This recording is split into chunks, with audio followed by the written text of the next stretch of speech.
হিমন্ত বিশ্ব শৰ্মাই চিঞৰি ঘোষণা কৰি আছে যে ৰাজভৱনৰ সন্মুখত ধৰ্ণা দিব নোৱাৰিব, জনতা ভৱনৰ সন্মুখত ধৰ্ণা দিব নোৱাৰিব।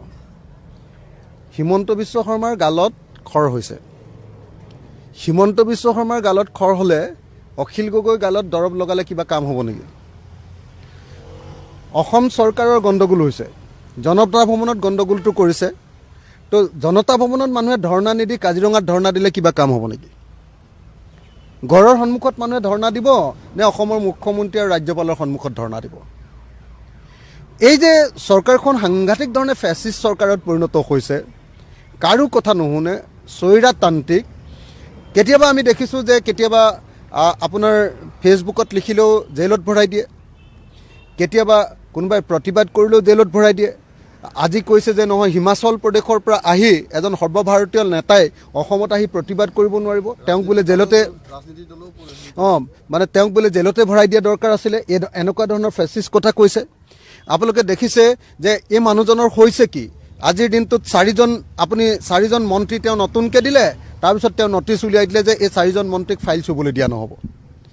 তাৰমানে মন্ত্ৰী হ'ব তেওঁলোক, ফাইল চুব তুমি। তাৰপিছত তেওঁলোকে ক'লে যে নহয়, এতিয়া ক'লে যে মন্ত্ৰীবিলাকে কোনেও মাত মাতিব নোৱাৰিব। অখিল গগৈয়েও মাত পাতিব নোৱাৰিব, ভূপেন বৰাই মাত পাতিব নোৱাৰিব, বিৰোধী দলেও মাত পাতিব নোৱাৰিব, ৰাজভৱনতো মাত পাতিবলৈ নিদিব, জনতা ভৱনতো মাত পাতিবলৈ নিদিব, ফেচবুকতো মাত পাতিবলৈ নিদিব, ক'তো প্ৰতিবাদো কৰিবলৈ নিদিব।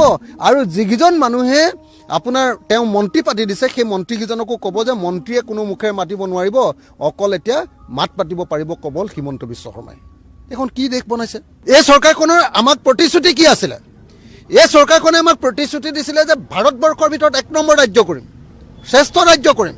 নৰেন্দ্ৰ মোদীয়ে কৈছিলে, হিমন্ত বিশ্ব শৰ্মাই কৈছিলে। আজি অসম ভাৰতৰ ভিতৰত 1 নম্বৰ ক'ত হৈছে? কোনটো ক্ষেত্ৰত 1 নম্বৰ হ'ল? 1 নম্বৰ হৈছে স্মাৰ্ট মিটাৰ লগোৱাৰ ক্ষেত্ৰত। স্মাৰ্ট মিটাৰ লগাই অসমৰ মানুহক লুণ্ঠন কৰাৰ ক্ষেত্ৰত গোটেই ভাৰতবৰ্ষৰ ভিতৰত আমি 1 নম্বৰ। 25 লাখ স্মাৰ্ট মিটাৰ লগাইছে। গোটেই দেশৰ ভিতৰত এতিয়ালৈকে কিজানি 30-35 লাখ স্মাৰ্ট মিটাৰ লগোৱা হৈছে, তাৰ ভিতৰত 25 লাখ স্মাৰ্ট মিটাৰ অকল অসমত লগাই দিছে। 25 লাখ স্মাৰ্ট মিটাৰ অকল অসমত লগাইছে। এইটো এটা ভয়াৱহ ধৰণৰ ঘটনা। আপুনি অসম ক'ত 1 নম্বৰ কৈছে?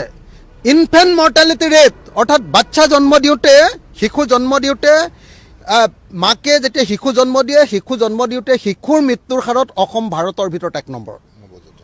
নৱজাতক মৃত্যুৰ ক্ষেত্ৰত অসম ভাৰতৰ ভিতৰত 1 নম্বৰ।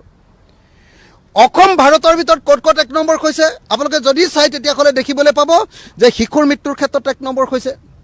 তাৰপিছত আপোনাৰ ড্ৰপ আউট ৰেটৰ ক্ষেত্ৰত, যেতিয়া স্কুলৰ